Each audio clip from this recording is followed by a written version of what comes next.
I'm Mark Bridge, and you're watching PopCulture Galaxy TV.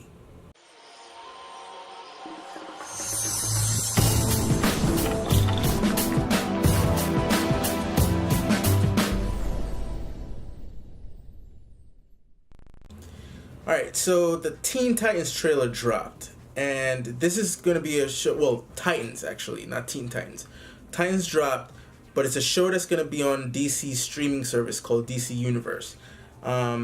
We've been seeing set photos and official stills for a while now, and some of them look good, some of them just doesn't. Like the photo that we saw of Robin, that looked awesome. Him in his costume and everything, that looked awesome. But there was a set photo of Starfire, and I was like, what? She looked like a cheap hooker. The actress who even plays Starfire came out and said, well, it's unfortunate that you saw me in that light. She didn't even come out, which was pretty cool that she didn't come out and try to blast everyone. She was like, it's unfortunate that that's the first photo you saw and it's out of context. We do get to see context in the trailer, but I wasn't a big fan of her casting. Nothing against her; she's a beautiful actress and everything, but she just doesn't look like Starfire. And I've seen, talking about the Teen Titans show, and even Teen Titans Go, even though I hated that show. And then, of course, I read some of the comics as well. And even the new 52, the new DC 52, that Starfire was really sexy. So this one kind of, when they cast her as Starfire, it kind of threw me off, but whatever. She might be a great Starfire when we actually watch the show. And there's Raven in it, and I think Hawk and Dove, and of course Robin, and Beast Boy. So the trailer dropped. Now it's a streaming show, so the budget is appropriate. Even though Netflix is a streaming channel, and some of their shows varies in terms of quality. The Marvel Netflix shows varies in terms of quality. Like you can see that it's made on a budget. It's not using the big mega Marvel budget for those shows, but they managed to squeeze in some quality in it. This one, so Titan, you can tell it's a streaming show, budget wise. They do got some cool special effects in it and everything, especially when you look at Raven's character and Starfire's character. The little shot you saw when she's like flaming everyone. But it doesn't look expensive, to say the least. The thing that I did not expect from the Titan trailer is the fact that it was going to be a mature rated show. Like, the first thing you see is rated TV MA. I'm like, wait, what? Teen Titans and Titans, and even Outsiders. I think Outsiders, I guess, the darker version of the Titans, or the new Titans, but still, you kind of feel like these are more colorful heroes. They're not really dark. They don't live in the shadows. They're more out there. They're trying to be basically Justice League Junior, you know what I mean? And that's what you were looking for when they they came up with the idea of doing a Titans show. I'm like, okay, they're gonna go for that superhero-y feeling. But I guess the fact that you have Robin, who is a former protege of Batman, which is a dark character, and you have Raven, which is lives in the world of monsters and demons, and I guess Starfire was an alien. You kind of have to infuse a little bit of darkness into it, but M-rated, that's for games. Mature, TV MA, and to solidify that rating is what Robin did, where he's like stepping on people's face, breaking jaws, and then the line that I'm sure is gonna become a big meme going forward: "Fuck Batman." Like, really, that's fuck Batman. You know what I mean? So, I'm a wait and see kind of guy. I'm not like super excited to see it. Like I said, it went a completely different direction I thought it was gonna go. Could be a great direction for it. Who knows? But I'm waiting to see. I'm not judging. I'm not gonna say, oh, this shit looks terrible, or oh, it looks great. I'm like, okay, I'll watch it. I don't know if I'm getting the service though. That's the thing. Even though I think what they're saying is that the service is You can pay monthly if you want, like by month. It's not like um, uh, you just pay for 1 month and that's it. It's not like they're gonna charge you recurringly, or you can do a whole year for like $75. 75, I think 79. Yeah, $75 for a whole year, and they give you three months extra. But I don't know what's on the service, so I don't know if it's worth it. You know what I mean? Like I said, it's a wait and see. I'll see what people are saying about the show. Cobra Kai is a show that looked really cheap, but then when you watched it, it was like, holy shit. You know what I mean? That was amazing. So this could turn out to be just as amazing as Cobra Kai. Yes, different apples and oranges, but you know what I mean. So yeah, wait and see. Next thing I want to talk about is the ongoing saga of the Disney Fox deal.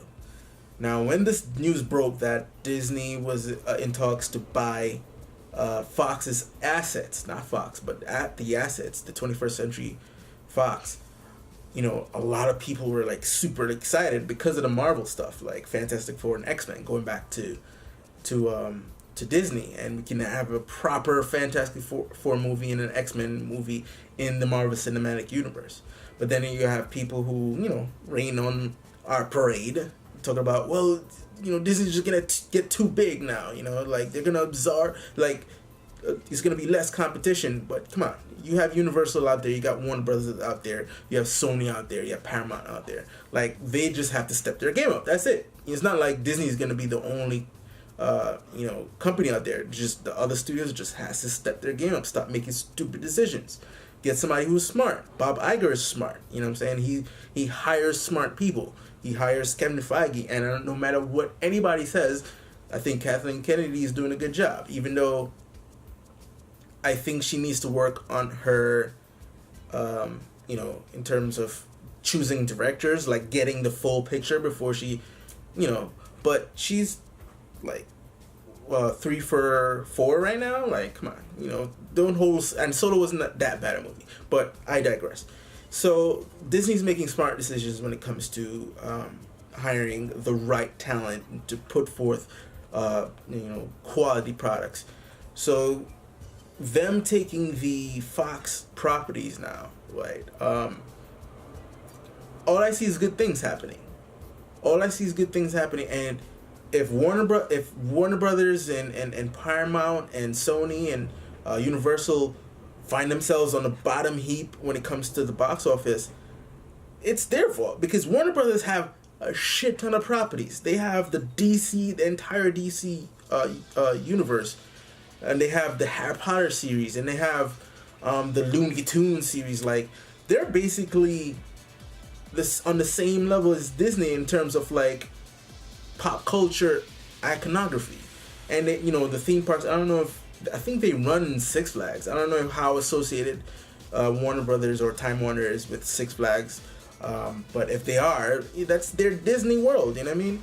So they have all the right tools to really compete with Disney. They just are not pulling the right triggers, you know what I mean? And then of course you have Sony. Sony has a shit ton of properties too. Like that Men in Black property is a good commodity. And of course they made that deal with Disney with Spider-Man. So yeah, they're making right moves as well. So yeah, it's all about, there's still competition. Disney getting Fox is not diminishing competition anywhere. It's only going to be a beacon of light saying this is what you need to aspire to, and everybody just needs to step their game up. That's how I see it. But anyway, Disney made the offer, and then Comcast said we need that property, so they made a bid for $62 billion over Disney's 54 or 52, and Disney came back and like, nope, we wanted more, 71, right? And then Comcast was like, all right, you got this. I'm not. No, you got this. So it's official. The bidding war is over. So the only thing that's left for Disney now is all the regulatory things they have to go through. They already went through one, I think, some provisional government thing. They passed one hurdle. The other hurdle was the bidding war. Now they have a few more. I think by 2019, Oh, they have that one guy who's suing. I hope. Oh, God damn it! Why is everybody trying to prevent some X-Men and some Fantastic Four and MCU, man? God damn it! I mean, yes, you can tell that's all I care about. But trust me, like, if Disney wants to do something with like the Aliens property or the Predator property or the Simpsons or all those big, huge Fox elements, they can. Ooh, the Avatar, which is the highest grossing film of all time. You know what I mean? Like, all of that under the Disney umbrella. Disney takes care of their properties. You know, they don't look at their properties like, let's do something with that and hire some crappy dude to do some crappy thing with that. No, they take care of their products. So all these amazing Fox properties in Disney's hands, they're in good hands. You know what I mean? So I'm excited for that. So Comcast relented, Disney won. Now all it needs is for all the government stuff and the stock, the shareholders meeting and all that thing to go through, and then we finally gonna have a complete 99% complete Marvel characters in the MCU, because Sony still owns Spider-Man, and it could relent after that. After Far From Home, they could like, nope, we're taking him back. And for some reason, the whole Universal Namor thing, we don't know what the hell that is about. So there you have it, folks. That's the saga. Now, the final thing I want to talk about is the Joker film, origin film that stars Joaquin Phoenix. It has an official title and an official release year, not the date. At least I don't think that. I think they only gave the year. So the official title is Joker. Okay, Joker is the official title, and the release date is next year, 2019. I hear it's going to be a smaller budget. Could it be a rated R film? With the pedigree behind it. Martin Scorsese was, I think, was supposed to head the project, but he backed out, and Todd Phillips is stepped in. And Robert De Niro is being talked to for a role. This was when Martin was running things. I don't know if they'll still hire him with Todd Phillips behind camera, but with all these pedigree actors, there has to be something different about this movie that attract these actors. But yeah, it could be rated R. It could be DC's version of Logan. It's not going to be in universe. It's going to be a standalone movie. So that makes 3 DC films coming out next year, which is really making up for this year, which only has one, which is Aquaman, which we're going to get the trailer for on Saturday. So stay tuned for that. So we have Wonder Woman 84 comes out next year, Shazam, and then this Joker standalone movie. The Wonder Woman and Shazam are in the DCEU, but the Joker film will be its own thing, telling its own story, and we'll see how that goes. Maybe that'll create a separate imprint for DC if that does well, where DC does like one-offs, like one-shots or Elseworlds, like create a whole separate studio called DC Elseworlds where they can go batshit with these movies, do a Batman Beyond movie, do a Dark Knight Returns movie, one of those, Red Sun, Superman Red Sun, they could do that.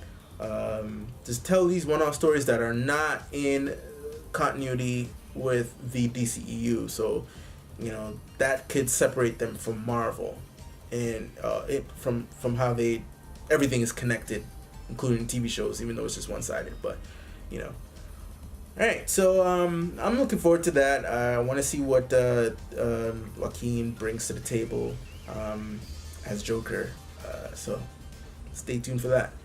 Alright, so that'll bring us to the end of this episode. You can follow me on Facebook. That's facebook.com/PopCultureGalaxy. Follow my Twitch channel as well. I Twitch. You can check the links down below. Subscribe Hit that like button and that notification bell, so you can be notified when you get new videos. Leave a comment down below, tell me what I can do better, you know what I mean? I'm here, it's all about you guys. What do you guys think about all the news? What can the show do to improve everything? It's all about you guys. And of course, go to the website, popculturegalaxy.com, for all your entertainment needs. So until next time, folks.